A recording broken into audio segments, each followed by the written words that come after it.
देश के अलग अलग शहरों में आवारा कुत्तों के हमलों की खबरों के बीच उत्तर प्रदेश के बिजनौर से भी ऐसा ही एक दिल दहला देने वाला मामला सामने आया। वहां एक आवारा कुत्ते ने 1 घंटे के अंदर ही 2 बच्चों को बुरी तरह नोच लिया। दोनों हमले एक ही गली में रहने वाले बच्चों पर हुए।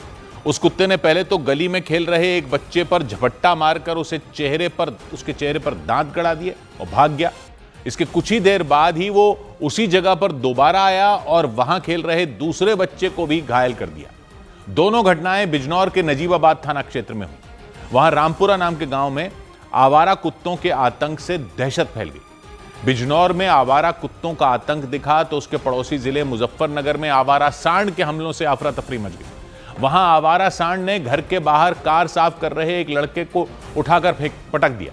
रोंगटे खड़े कर देने वाली इस घटना ने लोगों को झकझोर कर रख दिया। जबकि बिजनौर में आवारा कुत्तों के हमलों के बाद लोगों को डर सताने लगा कि कहीं कोई कुत्ता उन पर या उनके बच्चों पर भी हमला ना बोल दे।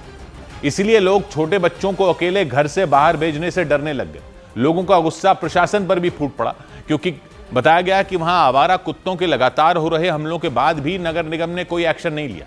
नाराज लोगों ने गलियों में घूम रहे सभी कुत्तों को जल्द से जल्द पकड़ने की मांग की, क्योंकि वहां आवारा कुत्ते ने 1 घंटे के अंदर ही 2 मासूमों को अपना शिकार बना लिया। पहली घटना दोपहर में करीब 1:30 बजे हुई। तस्वीरों में दिखा कि गली में 2 बच्चे खेल रहे थे। इसी बीच आवारा कुत्ता वहां पहुंचा। वो अचानक काले कपड़ों वाले बच्चे पर झपट पड़ा। उसने बच्चे के चेहरे पर हमला किया और उसे बेरहमी से नोच दिया। वो मासूम जमीन पर गिर गया। इससे पहले कि कोई कुछ समझ पाता, हमले के फौरन बाद वो कुत्ता वहां से भाग गया। घायल बच्चा रोता हुआ अपने घर में चला गया। बाद में उसे इलाज के लिए अस्पताल ले जाया गया। लेकिन इस घटना के कुछ देर बाद ही उस कुत्ते ने उसी गली में एक और बच्चे पर हमला बोला। हालांकि आसपास के बच्चे पहले ही इस ताक में बैठे थे कि उस कुत्ते के आते ही उसे सबक सिखाया जाएगा। वो गली में डंडे लेकर इंतजार कर रहे थे। इसी दौरान एक ई रिक्शा के पीछे पीछे वो कुत्ता आ गया। उसे देखते ही कई बच्चे डर कर भाग गए तो कुछ हमले के लिए तैयार हो गए। एक लड़के ने हाथ में लिया डंडा फेंक कर कुत्ते को मारा। वो डंडा कुत्ते को नहीं लगा, लेकिन वार होते ही वो तेजी से भागा और अपने सामने आए बच्चे के कंधे पर दांत गड़ा दिए। बिजनौर के नजीबाबाद थाना क्षेत्र में मौजूद रामपुरा गांव में हुए इन दोनों हमलों से वहां डर का माहौल बन गया। और इसी तरह की दहशत उधर उत्तर प्रदेश के मुजफ्फरनगर में भी फैल गई। बिजनौर में आवारा कुत्ते ने बच्चे को शिकार बनाया तो मुजफ्फरनगर में आवारा सांड ने एक लड़के पर हमला कर दिया। वो लड़का अपने घर के बाहर ही अपनी गाड़ी साफ कर रहा था, तभी अचानक सांड ने उस पर हमला कर दिया। उस हमले में उसके पैर की हड्डी टूट गई। इस घटना के बाद पशु विभाग ने उस सांड को पकड़ा और गो सैंक्चुरी में भेज दिया। उस लड़के ने बताया कि वो आवारा सांड पिछले 2 महीनों से उसके मोहल्ले में घूम रहा था। लोग आए दिन उसे रोटी देते रहे थे, लेकिन करीब 2 हफ्ते पहले अचानक उसने लोगों पर हमला करना शुरू कर दिया। लड़के के मुताबिक 1 हफ्ते पहले उस आवारा सांड ने उसके एक पड़ोसी पर भी हमला कर दिया। हमले के वक्त वो व्यक्ति डंडा लेकर अपने घर के बाहर खड़े थे। वो उस सांड को अपने घर के सामने से हटा रहे थे ताकि लोग आ जा सकें, लेकिन काफी देर की कोशिश के बाद भी वो सांड वहीं खड़ा रहा। इसके बाद अचानक उस सांड को गुस्सा आ गया और उसने उन्हें अपने सींगों से हवा में उछाल दिया। उस इलाके में वो व्यक्ति बुरी तरह घायल हो गए थे। और इस घटना के 1 हफ्ते बाद ही उस आवारा सांड ने दोबारा हमला कर दिया। वो सांड उस मोहल्ले में घूमता नजर आया। जिस जगह वो सांड घूम रहा था वहां 2 गाड़ियां खड़ी दिखी। उनमें एक गाड़ी आकाश नाम के एक लड़के की थी। वो लड़का अपने घर से गाड़ी साफ करने के लिए निकला था। जैसे ही वो अपनी गाड़ी के पास गया, वो सांड उसकी तरफ बढ़ना शुरू हो गया। वो लड़का बुरी तरह डर गया। उसने उस सांड को भगाने की कोशिश भी की, लेकिन सांड ने अचानक उस पर हमला कर दिया। इसकी वजह से वो उस गाड़ी के बगल में जा गिरा। इसके बाद वो घिसटते हुए अपनी गाड़ी के पीछे आकर छिप गया ताकि वो सांड उस पर दोबारा हमला न कर दे। वो लड़का इतनी बुरी तरह घायल हो गया कि वो फिर से खड़ा ही नहीं हो पाया। ये देखकर वहां से गुजर रहा एक साइकिल सवार रुक गया। उसने पहले उस सांड को वहां से भगाया और फिर उस लड़के को उठाकर अस्पताल लेकर गया। इस हमले में उस लड़के के पैर की हड्डी टूट गई। उस लड़के के मुताबिक इस घटना के बाद उसके मोहल्ले में दहशत बढ़ गई। छोटे छोटे बच्चे अपने घर के बाहर खेलने से भी डरने लग गए, क्योंकि लड़के पर हमला करने से पहले भी वो सांड उसके मोहल्ले के कई लोगों पर हमला कर चुका है। पहले उसने उस मोहल्ले की एक महिला पर हमला किया था, फिर एक बुजुर्ग व्यक्ति पर हमला कर दिया था।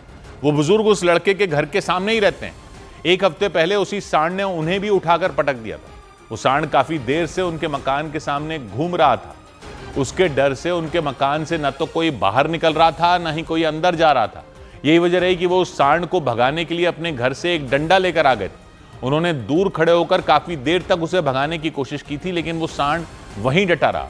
इसके बाद वो उस सांड को डराने के लिए उसके पास चले गए थे और तभी उस सांड ने उन पर हमला कर दिया और उन्हें सड़क किनारे बनी एक नाली में गिरा दिया।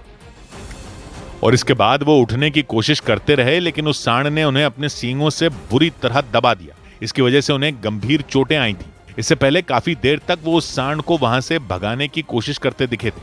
वो डंडा लेकर दूर खड़े थे और उसे वहां से भगा रहे थे, लेकिन तभी अचानक उस सांड को गुस्सा आ गया और उसने उन पर हमला कर दिया। उसने उन्हें अपने सींगों से उठाकर नाली में गिरा दिया। उस सांड ने उन्हें खड़ा तक नहीं होने दिया। वो अपने सींगों से उन्हें दबाकर वहीं खड़ा रहा। इसके बाद वो आगे बढ़ गया। उनके चीखने की आवाज सुनकर उनके मकान से कुछ महिलाएं बाहर निकल कर आईं। उनकी एक पड़ोसी भी डंडा लेकर उस सांड को भगाने आ गई। उन्होंने उस सांड को उस गली से बाहर निकाल दिया। इसके बाद सभी लोगों ने मिलकर बुजुर्ग को उठाया और इलाज के लिए ले गए। इस घटना के एक हफ्ते बाद ही उसी सांड ने उस लड़के पर हमला कर दिया। उस सांड के बढ़ते आतंक को देखते हुए पशु विभाग ने उसे गो सैंक्चुरी भेज दिया। उधर उत्तर प्रदेश के लखनऊ में नगर निगम ने कारोबारी और सहारा ग्रुप के मुखिया रहे सुब्रत रॉय की सहारा सिटी को सील कर दिया। नगर निगम ने सहारा सिटी में मौजूद सुब्रत रॉय के आलीशान बंगले पर भी ताला लगा दिया। उस आलीशान बंगले में सुब्रत रॉय की पत्नी रहा करती थी। हालांकि जानकारी के मुताबिक उन्होंने कुछ दिन पहले ही वो बंगला खाली कर दिया था। लखनऊ नगर निगम ने कई साल पहले सहारा सिटी बनाने के लिए सहारा ग्रुप को करीब 130 एकड़ जमीन लीज पर दी थी। वहां 40 एकड़ जमीन पर ग्रीन बेल्ट और बाकी में लोगों के रहने के लिए मकान बनाए जाने का प्लान था।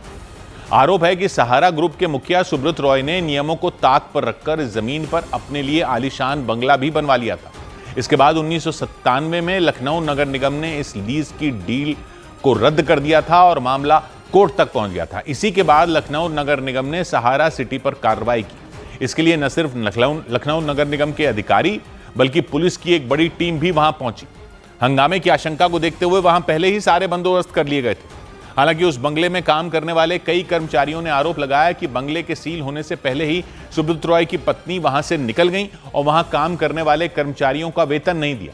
उन कर्मचारियों ने यह भी आरोप लगाया कि नगर निगम ने भी कार्रवाई सिर्फ दिखावे के लिए ही की, क्योंकि लखनऊ नगर निगम की टीम ने पूरी सहारा सिटी को सील कर दिया। वहां बने दूसरे बंगलों के साथ ही सहारा ग्रुप के मुखिया रहे सुब्रत रॉय के आलीशान बंगले पर भी ताला जड़ दिया गया। उस आलीशान बंगले में कुछ दिन पहले तक सुब्रत रॉय की पत्नी रहा करती थी। सुब्रत रॉय की जो पत्नी सपना रॉय जहां रहा करती थी, उस पूरे आलीशान महल, आलीशान घर को सील कर रही है लखनऊ नगर निगम। मैं आपको तस्वीरें दिखाऊं तो यहाँ पर देखिए भारी संख्या में उत्तर प्रदेश पुलिस यहाँ पर तैनात है। जानकारी के मुताबिक कई साल पहले करीब 130 एकड़ की ये जमीन लखनऊ नगर निगम ने ही सहारा ग्रुप को लीज पर दी थी। प्लान ये था कि सहारा ग्रुप उस जमीन के 40 एकड़ के हिस्से पर ग्रीन बेल्ट बनाएगा और बाकी हिस्से पर लोगों के रहने के लिए मकान बनाए जाएंगे। इसे ही सहारा सिटी नाम दिया गया था। हालांकि आरोप लगे कि सहारा ग्रुप के मुखिया सुब्रत रॉय ने वहां अपने लिए ये आलीशान बंगला बनवा लिया था। इसके बाद 1997 में लीज की डील रद्द कर दी गई थी और फिर मामला कोर्ट तक पहुंच गया था, जिसके बाद उस बंगले को सील कर दिया गया। हालांकि इस कार्रवाई के बीच वहां काम करने वाले कर्मचारियों ने हंगामा कर दिया। एक महिला कर्मचारी ने आरोप लगाया कि सुब्रत रॉय की पत्नी उन लोगों को वेतन दिए बिना ही वहां से निकल गई। हम लोग की सैलरी नहीं मिली है, अपना मिलाना गिरजियोटी मिली है। हम लोग 5 दिन से भूखे प्यासे यहाँ बैठे हुए हैं और ये नगर निगम बोलती सील करने के लिए। इस कार्रवाई से पहले ही वहां हंगामे की आशंका भी जताई गई थी, जिसे देखते हुए वहां पहले ही पुलिस के कई जवान तैनात कर दिए गए थे। उधर सुप्रीम कोर्ट के चीफ जस्टिस पर हमले की कोशिश से सनसनी मच गई। सुप्रीम कोर्ट के चीफ जस्टिस BR गवई पर एक वकील ने हमला करने की कोशिश की। घटना उस वक्त हुई जब चीफ जस्टिस की बेंच एक मामले की सुनवाई कर रही थी।